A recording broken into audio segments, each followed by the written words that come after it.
निमाई का अध्ययन के लिए आग्रह। पुत्र स्नेही संसार में कितनी विलक्षण वस्तु है।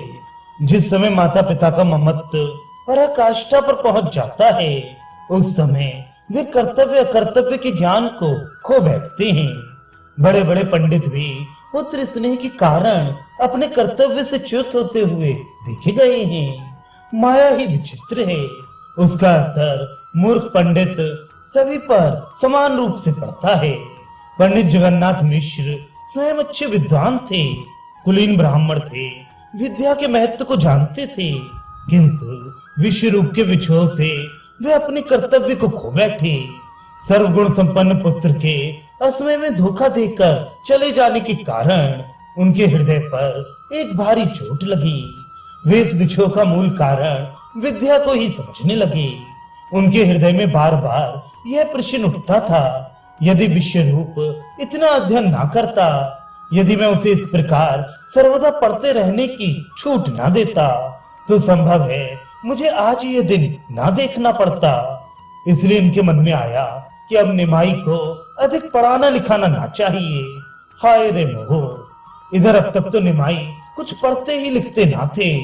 दिन भर बालकों के साथ उपद्रव मचाते रहना ही इनका प्रधान कार्य था, किंतु विश्व रूप के गृह त्यागने के अनंतर इनका स्वभाव एकदम बदल गया। अब इन्होंने उपद्रव करना बिल्कुल छोड़ दिया। अब ये खूब मन लगाकर पढ़ने लगे। दिन भर खूब परिश्रम के साथ पढ़ते और खेलने कूदने कहीं भी ना जाते। इस एकदम स्वभाव परिवर्तन का पिता के ऊपर अच्छा प्रभाव नहीं पड़ा। वे सोचने लगे, मुझे जो भय था वही सामने आ उपस्थित हुआ। निमाई भी अब विश्व रूप की भांति अध्ययन में संलग्न हो गया। इसकी बुद्धि उससे कम तीव्र नहीं है। एक ही दिन में इसने संपूर्ण वर्णों की जानकारी कर ली थी। यदि इसे भी अध्ययन के लिए विश्व रूप की भांति स्वतंत्रता दे दी जाए, तो यह भी हमारे हाथ से जाता रहेगा। ये सोचकर उन्होंने एक दिन निमाई को बुलाया और बड़े प्यार से कहने लगे, बेटा, मैं तुमसे एक बात कहता हूँ, तुम्हें मेरी वह बात चाहे उचित हो या अनुचित माननी ही पड़ेगी। निमाई ने नम्रता पूर्वक कहा, पिताजी, आप आज्ञा कीजिए। भला मैं कभी आपकी आज्ञा को टाल सकता हूँ? आपके कहने से मैं सब कुछ कर सकता हूँ। मिश्र जी ने कहा, हम तुम्हें अपनी शपथ दिलाकर कहते हैं, तुम आज से पढ़ना बंद कर दो। हमारी यही इच्छा है कि तुम पढ़ने लिखने में विशेष प्रयत्न ना करो। जिस दिन से विश्वरूप गृह त्याग कर चले गए थे, उस दिन से निमाई माता पिता की आज्ञा को कभी नहीं टालते थे। पिता की बात सुनकर इन्होंने नीचे सिर झुकाए हुए ही धीरे से कहा, जैसी आज्ञा होगी मैं वही करूंगा। इतना कहकर ये भीतर माता के पास चले गए और पिता की आज्ञा माता को सुना दी। दूसरे दिन से इन्होंने पढ़ना लिखना बिल्कुल बंद कर दिया। अब इन्होंने अपनी वही पुरानी चंचलता फिर आरंभ कर दी। लड़कों के साथ गंगा जी के घाटों पर जाते, घंटों जल में ही स्नान करते रहते। कभी अपने साथियों को लेकर लोगों के ऊपर पानी उलीचते, स्त्रियों के पास चले जाते, छोटे छोटे बच्चों को रुला देते, स्त्रियों के सूखे वस्त्रों को जल में फेंक कर भाग जाते। किसी की घाट पर रखे हुए नैवेद्य को बिना उसके पूछे ही जल्दी से चट कर जाते। कोई आकर डांटने लगता तो बड़े जोरों के साथ रोने लगते। सभी बालक इनके चारों ओर खड़े हो जाते। आसपास से और भी लोग इकट्ठे हो जाते। कोई तो उस डांटने वाले को बुरा भला कहता, कोई इन्हें शांत करने की चेष्टा कहता। बहुत से कहते, अजी कोई कहाँ तक सहन करे, ये लड़का है भी बड़ा उपद्रवी, किसी की सुनता ही नहीं। इस प्रकार लोग नित्य प्रति जा जाकर मिश्र जी से शिकायत करते। मिश्र जी इन्हें पुचकार कर कहते, बेटा, इतना दंगल नहीं करना चाहिए। आप धीरे से कहते, तो हम क्या करें? जब पढ़ने न जाएंगे तो बालकों के साथ खेल ही करेंगे, हमसे चुपचाप घर में तो बैठा नहीं जाता। पिता इनका ऐसा उत्तर सुन के चुप हो जाते। वे भांति भांति के खेल खेलने लगे। एक दिन आपने बहुत ही फटे पुराने कपड़े पहन लिए, आंखों में पट्टी बांध ली और एक लड़के का कंधा पकड़कर घर घर भीख मांगने लगे। बहुत से लड़के इनके साथ ताली बजा बजा कर हंसते जाते थे। ये घरों में जाते और स्त्रियों से कहते, भाई अंधे को भीख डालना, भगवान तेरा भला करेंगे। स्त्रियां इनकी ऐसी क्रीड़ा देखकर खूब जोरों से हंसने लगती और इन्हें कुछ खाने की चीजें दे देती। ये उसे अपने साथियों में बांटकर खा लेते और फिर दूसरे घर में जाते। इस प्रकार ये अपने घर भी गए। शची माता भोजन बना रही थी। आपने आवाज दी, मैया भगवान तेरा भला करे, दूध पूत सदा फलते फूलते रहे, इस अंधे को थोड़ी भीख डाल देना। माता निकलकर बाहर आई और इनका ऐसा रूप देखकर आश्चर्य के साथ कहने लगी, निमाई तू कैसा होता जा रहा है? भला ब्राह्मण के बालक को ऐसा रूप बनाना चाहिए? तू घर घर से भीख मांग रहा है, तेरे घर में क्या कमी है? ऐसा खेल ठीक नहीं होता। आपने उसी समय पट्टी खोलकर कहा, अम्मा निर्धन ब्राह्मण का मूर्ख बालक अंधा ही है, मैं भीख मांगने के सिवा और कर ही क्या सकता है? तू मुझे पढ़ाएगी नहीं तो मुझे भीख ही तो मांगनी पड़ेगी। इनकी ये बात सुनकर शची देवी की आंखों में मारे प्रेम के आंसू आ गए। उन्होंने इन्हें जल्दी से गोद में लेकर पुचकारा, साथ के बच्चे को थोड़ी थोड़ी मिठाई देकर विदा किया और इन्हें स्नान करा के भोजन कराने गई। ये जानबूझकर उपद्रव करने लगे।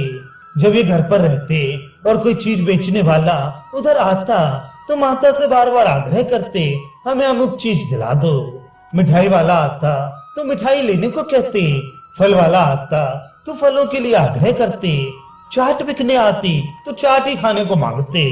न दिलाने पर खूब जोरों से रोते और जब तक उसे पा नहीं लेते तब तक बराबर रोते ही रहते। चीजें मिलने पर उसमें से थोड़ी सी खा लेते, शेष को वैसे ही छोड़ देते। माता बार बार प्यार से समझाती, बेटा तू जानता नहीं तेरे पिता निर्धन हैं, उनके पास इतने पैसे कहां से आए?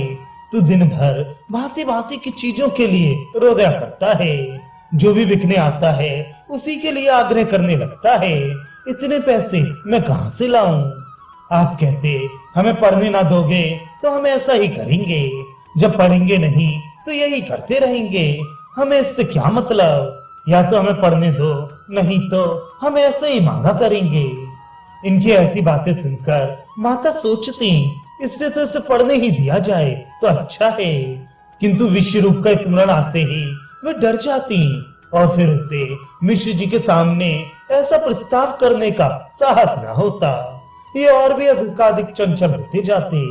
एक दिन आपने गुस्से में आकर घर में से बहुत से मिट्टी के बर्तन निकाल निकाल कर आंगन में फोड़ दिए और आप पास के एक घूरे पर जा बैठे।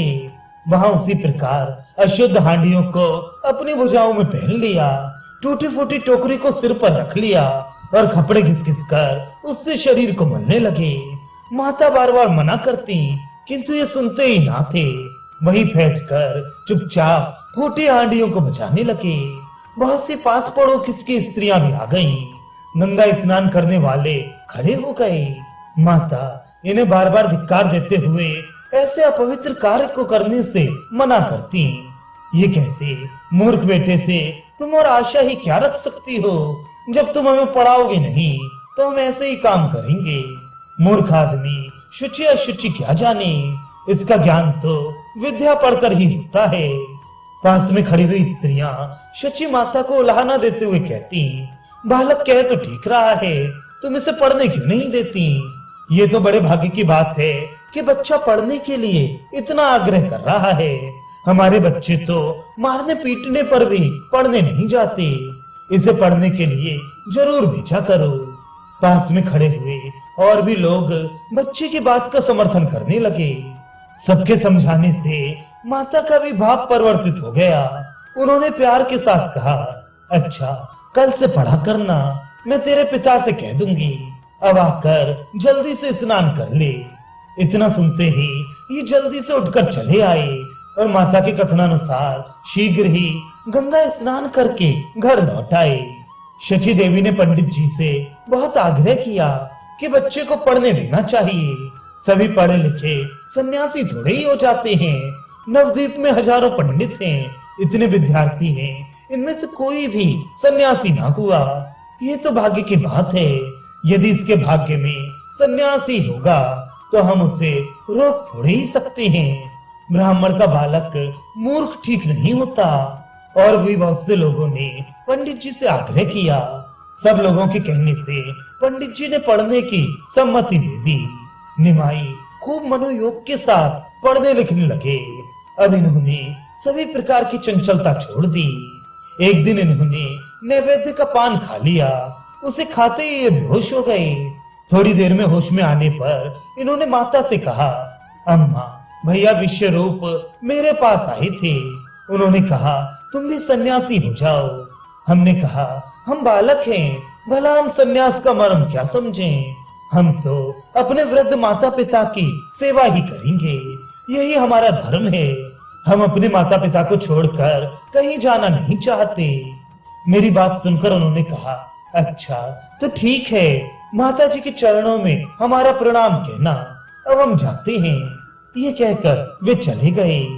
इस बात को सुनकर माता को विश्व रूप की याद आ गई। उनकी आंखों में से अश्रुओं की धारा बहने लगी। उन्होंने अपने प्यारे निमाई को छाती से चिपटा लिया। उनका मार्त स्नेह उमड़ पड़ा और रूंधे हुए कंठ से रोते रोते उन्होंने कहा, बेटा निमाई, अब हमें तेरा ही एकमात्र सहारा है। हम वृद्ध अंधों की तू ही एकमात्र लकड़ी है। हमारी सब आशाएं तेरे ही ऊपर हैं। तू हमें विश्व रूप की तरह धोखा मत देना। निमाई बहुत देर तक माता की गोदी में चिपके रहे। उन्हें माता की शीतल सुखदायी गोदी में परम शांति मिल रही थी। माता भी एक अनिर्वचनीय आनंद का अनुभव कर रही थी। इस प्रकार निमाई की अवस्था 9 वर्ष की हो गई। शरीर इनका निरोग, पुष्ट और सुगठित था।